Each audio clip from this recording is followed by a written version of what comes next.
अर्चना अपने पति सोहन के लिए चाय बनाकर रसोई से बाहर निकली ही थी कि सामने से अर्चना को आता देख उसकी सास का पारा चढ़ गया। अर्चना, जब सारा काम हमें ही करना है तो तुम्हारा क्या काम है? क्या तुम नहीं जानती कि हमें सुबह उठते ही चाय पीने की आदत है?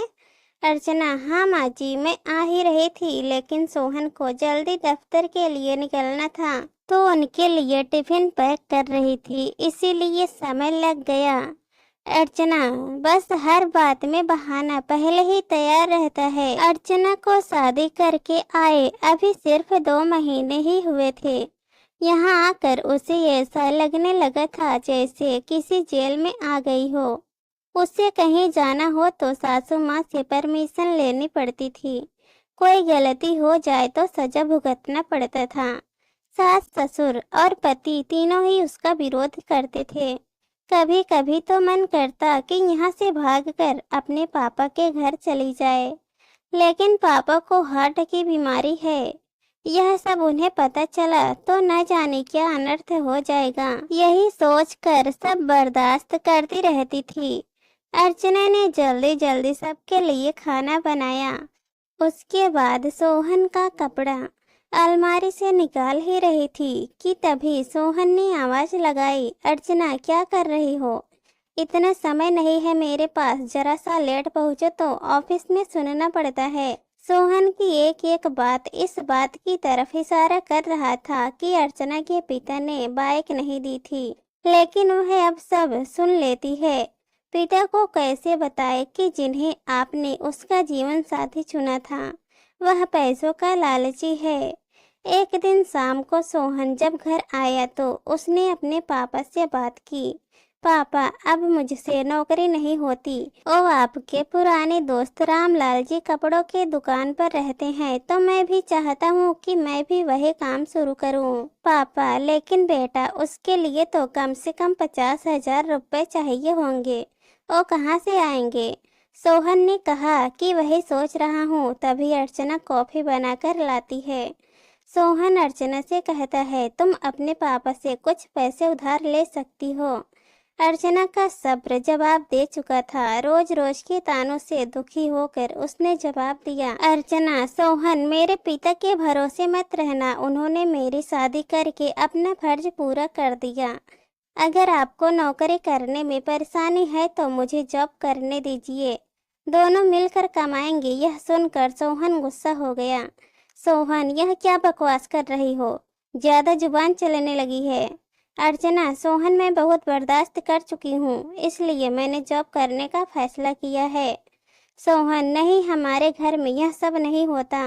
तुम्हें जॉब करनी है तो अपने मायके चली जाओ। अर्चना, मुझे पता था आप यही कहेंगे।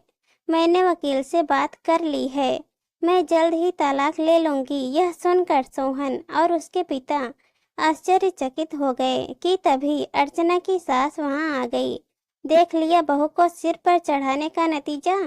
निकाल दे इसको घर से बाहर। अर्चना, ठीक है, मैं पुलिस को फोन कर देती हूँ। आप मेरा सारा सामान और दहेज वापस कर दीजिए। साथ ही हर महीने अपने पति की कमाई का आधा हिस्सा मैं कोर्ट से ले लूंगी। इस मकान में भी मेरा हिस्सा है, आधा मकान मेरे नाम कर दीजिए। सासू, सुनो, ये क्या कह रही हो? अर्चना बेटी, ऐसी बातें क्यों कर रही है?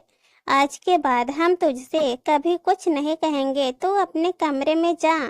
अर्चना, नहीं पापा जी, बहुत बर्दाश्त कर चुकी मैं। अब मुझसे एक दिन भर के ताने बर्दाश्त नहीं होते।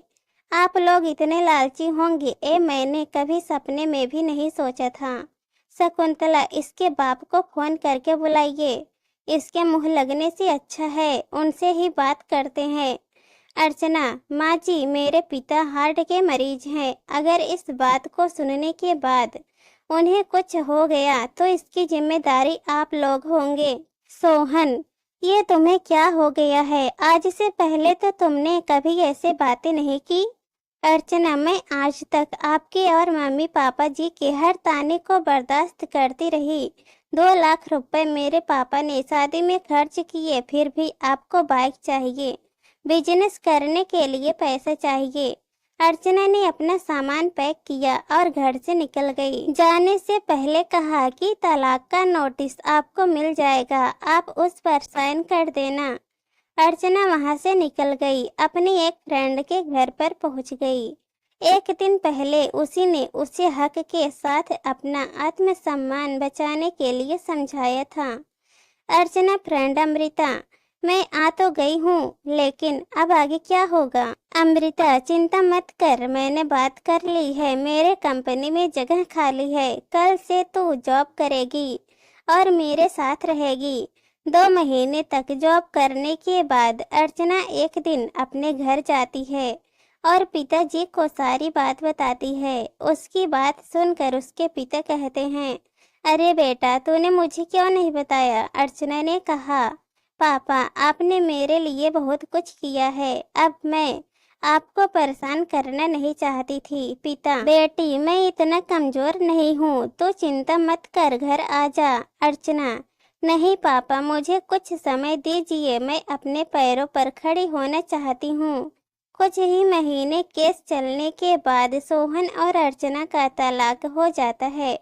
अर्चना खुशी खुशी अपनी जीवन व्यतीत करने लगती है। इस कहानी पर आप लोगों की क्या राय है, कमेंट में जरूर बताना। और अगर कहानी पसंद आए तो चैनल को सब्सक्राइब कर देना।